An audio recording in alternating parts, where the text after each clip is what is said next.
Sir sir sir sir sir sir sir sir sir বলছিলাম sir একটা কথা ছিল স্যার। বাবা, উৎসাহ দেখে তো মনে হচ্ছে না পড়াশোনার বিষয়ে কিছু। তা কি কথা শুনি? স্যার কালকের ফাংশনটা তো বন্ধই হয়ে গেল, আরও একবার কি ফ্রেশার ওয়েলকাম হবে না স্যার?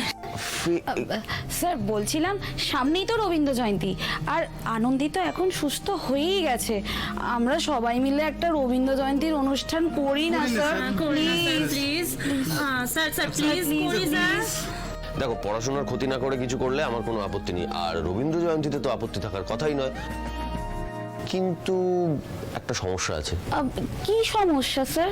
দেখো, কালকে যে অঘটনটা ঘটলো তারপর কলেজ কর্তৃপক্ষ আর প্রোগ্রামের জন্য পারমিশন দেবে কিনা আমার ঠিক জানা নেই।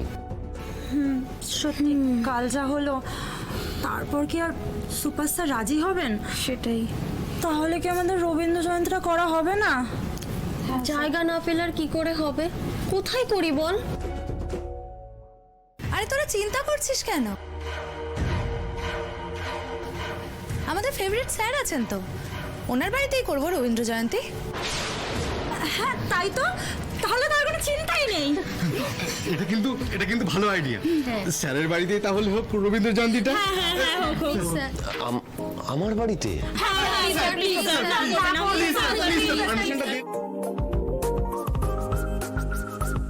আরে রবীন্দ্র জয়ন্তী হলে স্যাররাও না করতে পারবে না, গান হবে, নাচ হবে, আমরা সবাই মিলে কত মজা করতে পারবো বলতো। তোর এখনো এত আশা? না না, কাল যা হলো তারপর মনে হয় না কলেজে আর প্রোগ্রাম করতে দেবে। ঠিক, যা হলো তাতে কেউ অ্যালাউ করবে বলে মনে হয় না।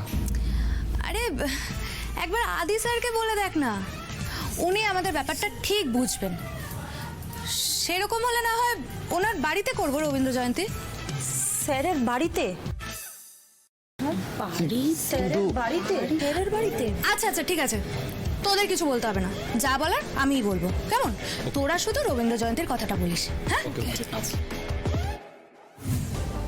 আমায় তো বাড়ি নিয়ে যেতে চাইলেন না স্যার, কিন্তু এইবার আর না করতে পারবেন না।